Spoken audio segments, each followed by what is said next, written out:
Hello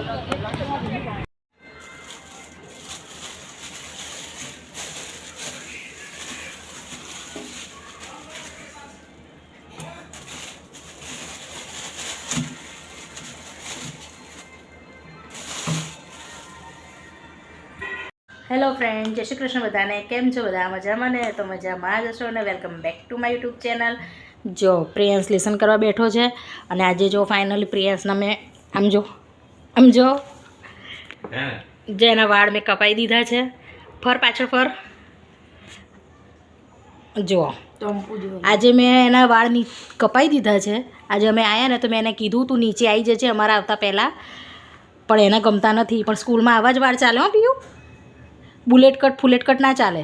આવતી વખતે એકલો જ જાણું છું 9 વાગે મસ્ત. તો રોજ એવા ના સાંભળી. વેકેશન હતું ને એટલે ચાલે. હવે રાત્રે કઈ ભીડ હતી નહીં, પણ જો આમ ફરતું પાછળ ફરતો જો કેટલા મસ્ત લાગે છે. આમ જો પાછળ ફર. જો આ નહીં સારા વાળ કેવા છે આમ જો. તો સ્કૂલમાં આવા જ ચાલે. હું સાંજે એકલો જઈશ અને જેવા મારે કપાઈ નાખીશ આવતી વખતે. વાહ, હા તો વેકેશન હોય ને ત્યારે કપાવાય હો બેટા. એવું ના હોય. શું એવું ના હોય? તને ટીચર બોલતા નહીં? બોલે પણ તો જો હું લાવી છું આ કેળા. તો કેળામાં મારે કેવું થયું ખબર છે તમને કે હું છે ને કેળા લેવા ગઈ ને પહેલાં મેં પ્રિયાંશના વાળ કપાઈને પછી જેવી દુકાનેથી નીચે ઉતરીને તો કેળાની વાળી પીધી. તો મેં કાકાને કીધું કે શું ભાવ છે કેળા? તો કે 40 રૂપિયા ડઝન અને એક હતા 50 રૂપિયા ડઝન. તો મેં કીધું 40વાળા છે ને જે આ 50વાળા છે ને એ મને 40 રૂપિયા આપી દો. તો કે નાખી એટલે કે મેં અત્યાર સુધી તો 60 રૂપિયા વેચ્યા ગયા. હવે કે મેં ઘરે જવાનો ટાઈમ થયો ને કે એટલે કે મેં 10 રૂપિયા ઉતાર્યા. તો મેં કીધું પણ 40વાળા નહોતા સારા, 50વાળા સારા હતા. તો મેં કીધું કંઈ વાંધો નહીં 50વાળા આપી દો. તો પછી પછી કેળું છે ને થોડું બગડેલા જેવું હતું અને ખાસા એમાં ડઝન ઉપર હતા. તો મેં કીધું એમાંથી કાઢો ને તો ડઝનમાંથી આ બગડેલું કેળું તમે કાઢી લેજો.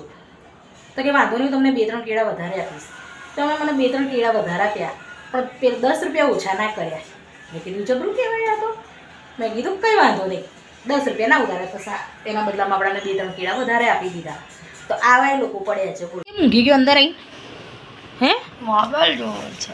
મોબાઈલ જોવો છે? હમણાં તો એમ કહેતો મને માથું દુખે છે. હે માથું થોડું ભારે લાગતું કે હું એટલે તો મેં તને કીધું કે લેસન સવારે કરજે, થોડું રહેવા દે.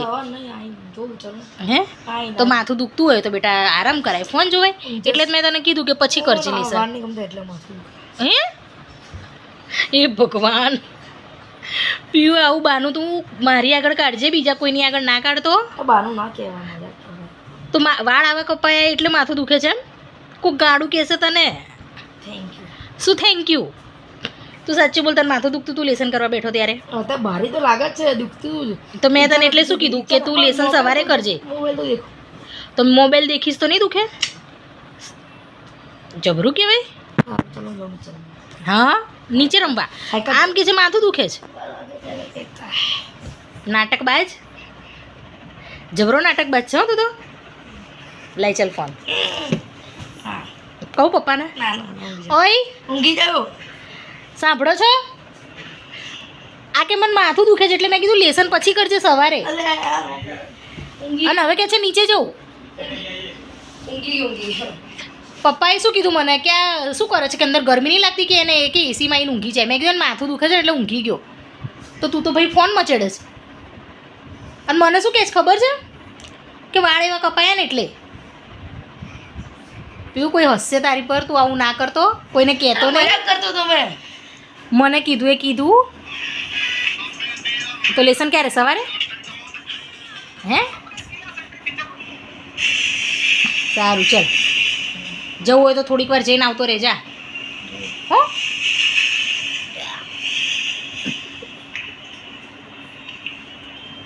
અને જો આપણે કરવાની છે હવે રસોઈની તૈયારી. તો રસોઈમાં શું બનાવવાનું છે કહું? મેં એમને પૂછ્યું ને તો શું કહે છે, બનાવીને તાર જે બનાવવું એ બનાવીને કે. તો મેં કીધું ખીચડી ને રીંગણા બટાકાનું શાક ને રોટલી. તો કે હા કે જે બનાવવું એ બનાવી કે. તો આપણે છે ને રીંગણા બટાકાનું શાક ને ખીચડી બનાવીએ. રોટલીનો લોટ પડ્યો છે અને આમને કે ભૂખ જેવું વધારે કેમ નથી, કેમ કે હમણાં છે ને ચવાણું ને એમાં ડુંગળી સુધારી લીંબુ નાખ્યું ને એની ભેળ બનાવીને ખાધી. એટલે કે બહુ એમને ભૂખ જેવું છે નહીં, એટલે કે જે બનાવવું એ બનાવી. તો આપણે બનાવીશું રીંગણા બટાકા ટમેટાનું શાક ને રોટલી. તો મારે ખીચડી મૂકવાની હતી તો મેં દાળ ચોખા ધોઈ લીધા હતા અને મેં નાખી દીધી છે હળદરને પછી મેં નાખી દીધું છે મીઠું નાખીને હું એને મિક્સ કરી લઉં છું. મિક્સ કરીને મેં કુકરનું ઢાંકણું વાંકીને ગેસ ઉપર મૂકી દીધું છે. અને એક બાજુ મેં રીંગણા બટાકા પણ સુધારી લીધા હતા, ધોઈ લીધા હતા.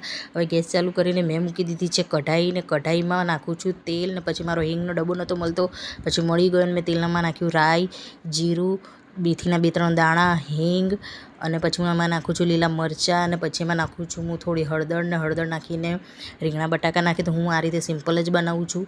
અને પછી એમાં નાખી દીધું છે મીઠું, ધાણા જીરું, અને પછી હું એને ઢાંકીને થવા દઈશ. અને પછી મારું શાક થઈ ગયું છે, વરાળથી જ ચડી ગયું છે. પછી મેં એમાં નાખી દીધા છે ટામેટાં નાખીને મેં એમાં નાખી દીધું છે લાલ મરચું. એને હું 2-3 મિનિટ માટે સાંતળવા દઈશ, અને થોડીક વાર રહીને સંતળાઈ જાય પછી હું એને ઢાંકણું વાંખીને થોડીક વાર 2-3 મિનિટ માટે થવા દઈશ. ને પછી એમાં હું નાખું છું પાણી. આ જ ગરમ પાણીથી મારે એનો રસો કરવાનો છે, કેમ કે રસા વગર કોઈ અમારે ખાતું નથી. અને ફાઇનલી મારું શાક થઈ ગયું છે, ખીચડી થઈ ગઈ છે, અને જુઓ રોટલી પણ થઈ ગઈ છે. રોટલી બહુ નથી બનાવવાની, આપણું ટિફિન પણ ભરાઈ ગયું છે. ખીચડી, શાક ને રોટલી. અને આજનો વિડીયો ગમ્યો તો લાઇક, શેર અને સબસ્ક્રાઈબ જરૂર